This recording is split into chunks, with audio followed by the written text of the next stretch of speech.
Hello and welcome. This is On the Couch, a program that talks about family, relationship, lifestyle, fashion, health, and the likes of it. My name is Dubi. My name is Dorcas. Good morning, Dubi. How are you doing this morning? I'm very well, thank you. You look amazing. You don't have to say that. Just tell me the secret. Is there a guy? Something? No, I'm only taking enough rest, and that's just it. Okay. All right. So we're going to be discussing on everything that's got to do with youths, basically young adults, and marriage. You mean their preparations before getting into marriage, everything that they need to know before getting into marriage. So I think it's very important at this time that every young adult get to know these things. Like, okay, what are the things I need to know? My mental health, my financial capability, my threshold for pain. Because I see divorce flying everywhere. I see terrible stories, and I'm wondering, what were you people doing before marriage? It's just so heartbreaking, and I'm like, don't you guys have families? Don't you guys have mentors? Don't you go for counseling classes? But then I just feel it's very important that young adults these days know these things. Exactly. I feel so. And before we introduce our guest today, we're having two powerful people, and it's very important that you stay tuned while we go on a very short break. We'll be right back. All right.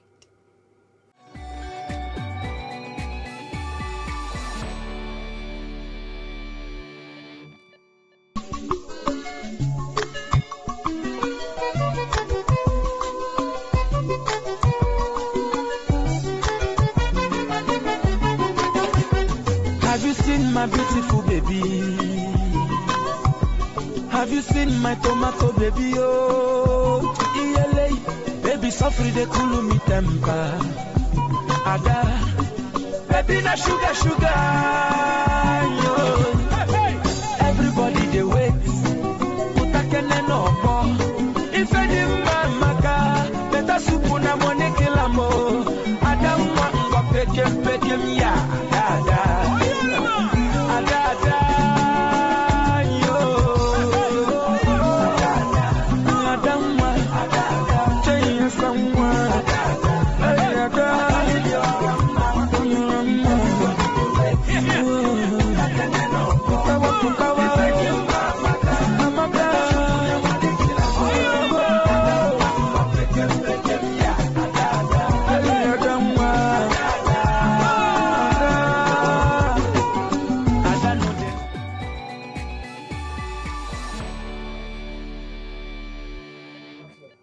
Welcome back from the quick commercial break. With us in the studio, we have our awesome guests, Adiola and Eniye.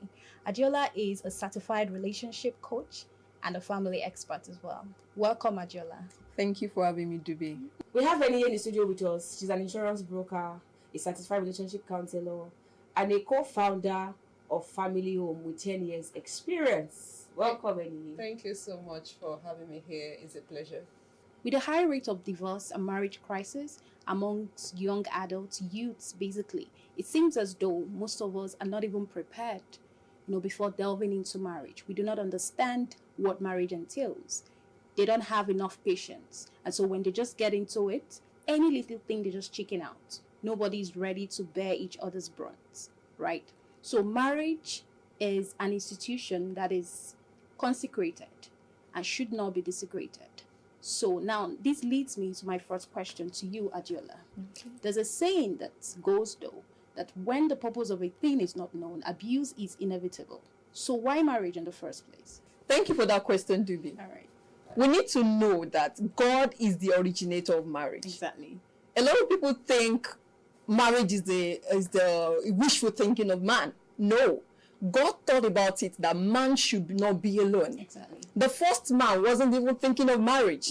It was God who saw it that this man needs a helpmate. Exactly. This man is alone, doing all of this doing all of this work by himself, thinking by himself. So marriage first is for companionship. Exactly. The main and sole aim of marriage is companionship. Every other thing falls under companionship. So a lot of people go into marriage still going out to talk to someone else when they should be talking to the person inside. Exactly. A lot of men or women, they are still going back to their what? To their offices to tell someone, oh, I'm actually going through this, I'm actually going through this. That's something you should discuss with the woman or the man at home. Exactly. So the first reason for marriage is companionship. Okay. All other reasons will come, below that. Then the next thing is what? Is for the expression of sexual life. Let me still go back to that that companionship reason. You need to do life with somebody. That's right. You need someone to share your wins with. That's right. And when you fall below the radar, you also need someone to pat you behind and tell you, oh, come on, you fall, but move up again and kick off.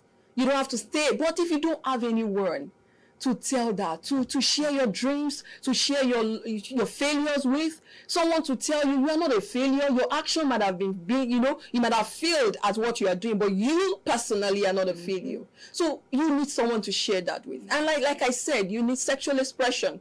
You can't just be having it with everyone around. You can't just be, having it with every Tom, Dick, and Harry. You need someone, just someone. It's between, the Bible says, he made them male and female, not male and females. So you need someone to express yourself with sexually. Exactly. And lastly, marriage is a blessing on its own. That's right. There are certain resources that won't come into your hand if you're still single. Yeah. It's not as if you don't know. Let me just say this. I'm not saying if you are not married, you won't fulfill destiny. But I tell you, there is a part of you that is with someone. She is not just your partner. She is your part owner. You can go far in life, but with someone by your side, you go farther. That's right. So marriage comes with blessing. It's just the law of nature. It's spiritual. It has nothing to do with your faith, whether you're a Christian or you're a Muslim. Marriage is spiritual. It comes with blessing, and it's a law of nature. So when you are married, the universe will see it as if you are responsible now, and they need to release some resources into your life. So if you place 2 couples, like 20 couples side by side, juxtapose their life before marriage and their life in marriage, you will see a lot of differences. A lot of shifts might have taken place. A lot of movement in their physical, material, financial must have taken place. It's just natural. So marriage is for, let me just reiterate, marriage is for companionship. You can express yourself sexually. And lastly, marriage comes with blessings. Wow. Thank you. Thank you so much. So yes, you've said a lot. And I'm going to be asking, so my question is going to be directed to any. So what are the wrong reasons why people go into marriage? Like she said a lot, is for companionship, for sexual expression, and it's also a blessing. So why do people go into marriages for wrong reasons? Okay, thank you very much for that question. So we, like Adiola rightly said, marriage is sacred and it's between a male and a female. We have so many wrong reasons why people go into marriage, and I can list few now.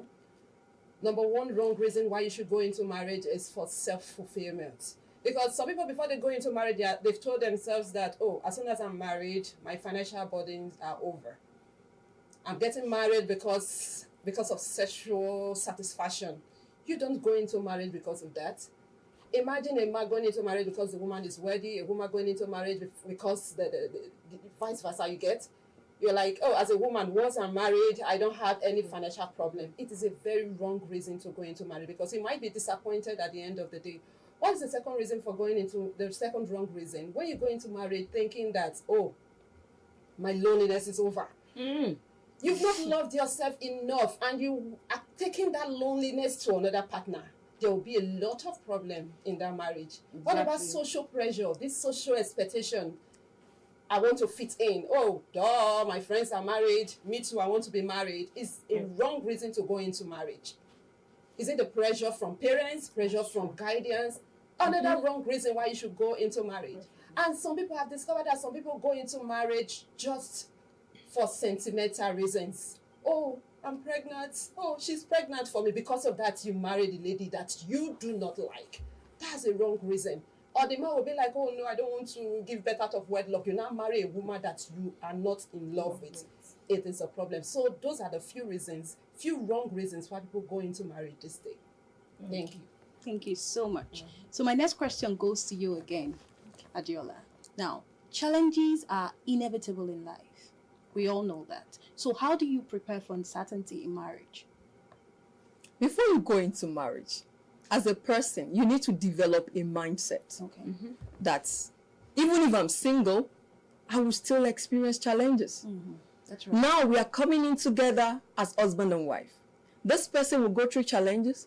I may go through challenges, and we might have challenges that will result as a result of both of us. Exactly. So it won't be tagged to someone. So when you are now trying to tag that problem or challenges because to someone that, oh, it's because I married this person, that is why I'm having these challenges, then you're wrong.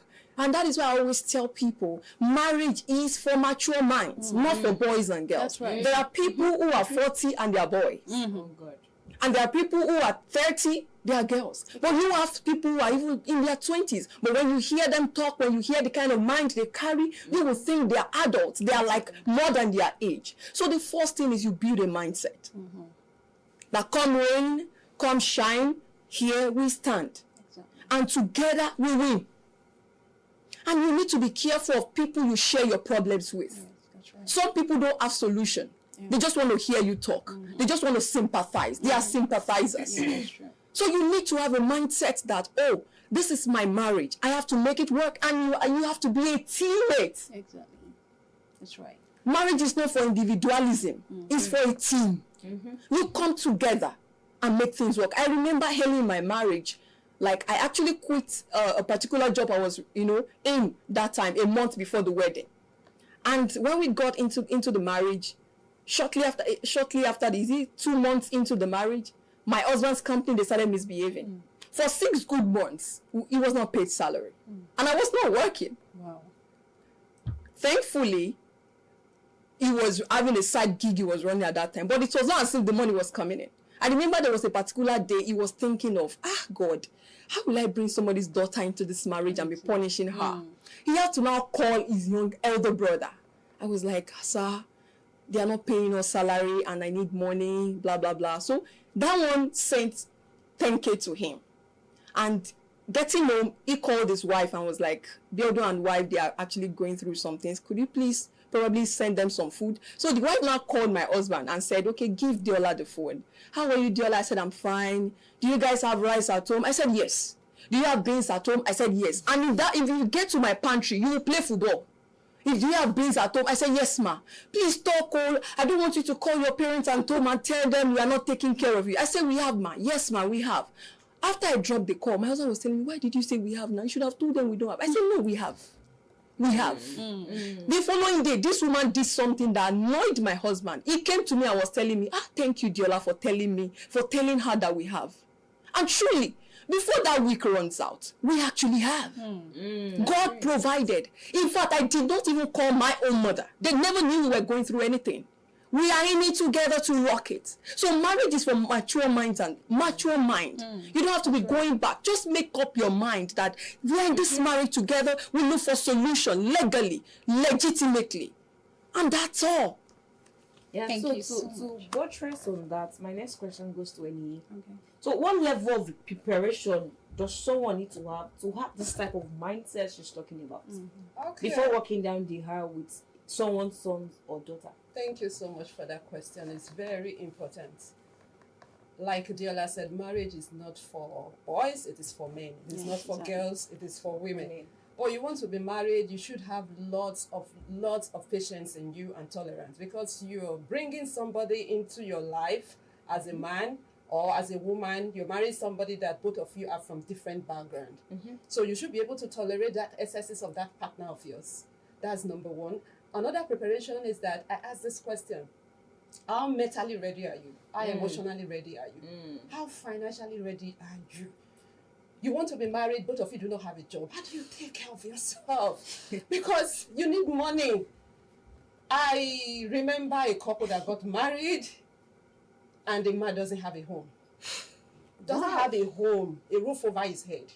He actually got married. After the wedding, the caterer was waiting for her money. The caterer collected that. The money was not even enough to settle the caterer. No, don't talk of the cameraman, all those people and all that. He was into debt immediately. And after they married, they went to a friend's house to stay. They squatted in that friend's house for several months. That person is not ready, because marriage entails financial preparation, emotional preparation, mental preparation before you can say I do, and so many other reasons that we all know that we need before we get into for marriage. this one, the story you shared now, was the lady not aware? Okay, the lady actually, the lady stays in Abuja and the guy is in Lagos, and the lady was like, oh, we want to be married, I want to come and know your place. You know, this coptic, this Christian marriage kind of thing. So the guy was like, no, don't bother. And the girl was like, thank God, this my husband is really cool, no, he doesn't want to have sex with you before marriage. And the lady succumbed. It was when they came, even when the lady came, maybe some weeks before the marriage, let me go and know. He said, don't worry. He said, if I don't, he said, where's your home? I have a home. Will I marry you if I don't have a home? At the end of the day, actually, this guy didn't have a home. You know, it was really, even when they managed after some months to rent a room apartment, they slept on the floor for several months. Until now, I'm not kidding you, it is still a struggle for them. Wow. Interesting. So, Adiola, I'm back to you again. Okay. Right? So, the next question. Now, people no longer accord honor to decency. You see, when two people are into a relationship or they just want to have, sexual relationships, that's the only thing on their head or on their mind, rather. Now, in your own opinion, do you think that the culture or the tradition of decency and purity have faded away, or do you think they're still in existence? Well, I think the culture of purity or decency is still in vogue. There are still people who believe in decency. Right. That's But true. the major thing people don't really understand is that when they tell you maintain purity, it's not because of the counsel or counseling you. And it's not because of any other person. But especially the ladies, they are the receiving hand. When a girl, or when a lady rather, is involving intimately, sexually with a man, I tell you, the whole mind, soul, spirit, and body is in it. But a guy can have sex with you and not put his mind there, and still wake up and get to another person, because his mind is not tied to his scrotum. But as a lady, you put all your emotions, you put all your energy when you are doing this thing. In fact, you see them fantasizing. I'm going to meet my guy. You're already thinking about how you were hugging. You're already thinking about how the whole thing will play out. But a man might not have to think about that. So when you are intimate, the main advantage of not being intimate with someone before marriage is that you'll be able to extrait that person. You will see the red flags when they are crying at you, that no, this is a dungeon. Exactly. You will see all those red flags. But if you are intimate with that person, even if you are saying, you'll be giving excuses for that person. You'll be giving excuses. So it's better you maintain purity. Stay off it. I tell you, see, there is a way the devil will paint this sex thing to you when you are not married. You see it as the ultimate, the arc. Right. But when you are married, there are times you even see your spouse, you're not doing nothing. Sex is not everything. It's not. There are so many. See, all those goosebumps on you. By the time responsibility cries at you, the goosebumps and the emotions will disappear. They will disappear without resurfacing. Okay. So it's best you just maintain pure. And you are apart from the mental and psychological aspect. What about the health aspect? Right. I remember there was a news flying around about a guy who infected a lady's girlfriend with herpes virus.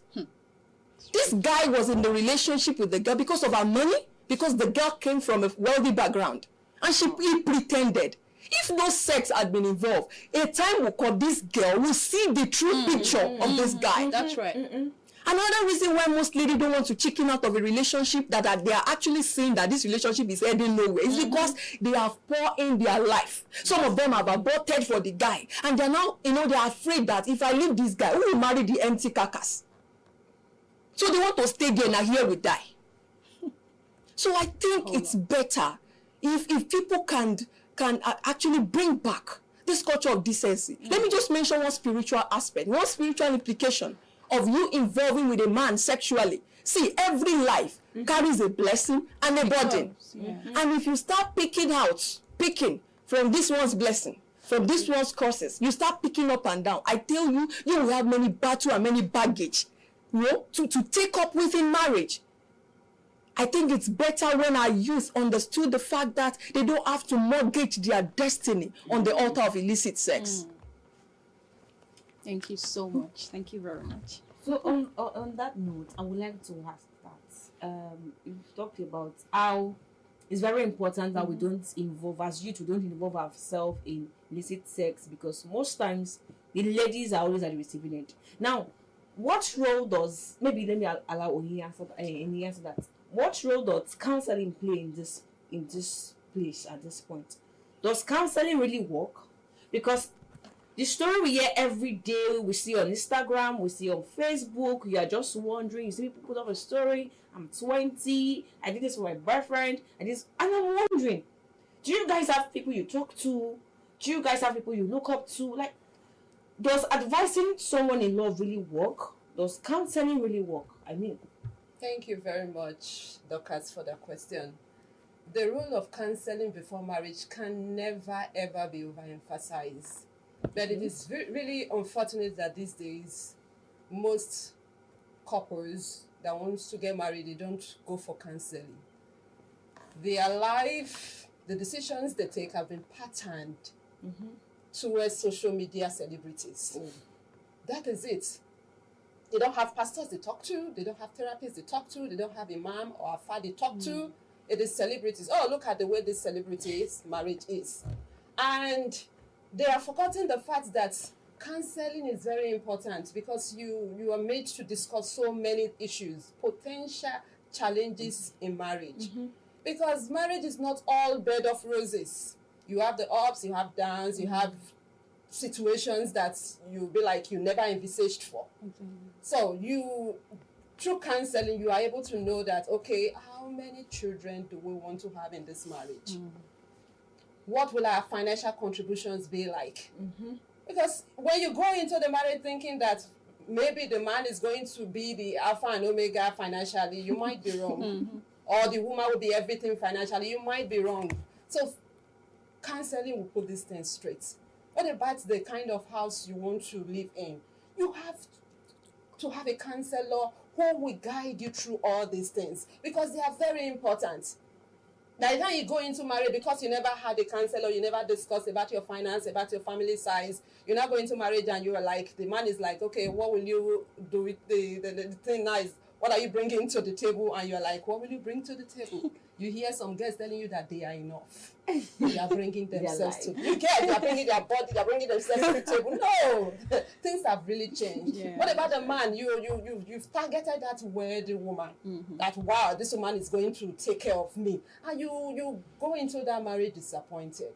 But counseling will help you put these things in place. Like a couple that was really angry. The man was angry at the woman because the woman had the boy, the first child was a boy, the other three were girls, and the woman was like, this is all. I don't want more children.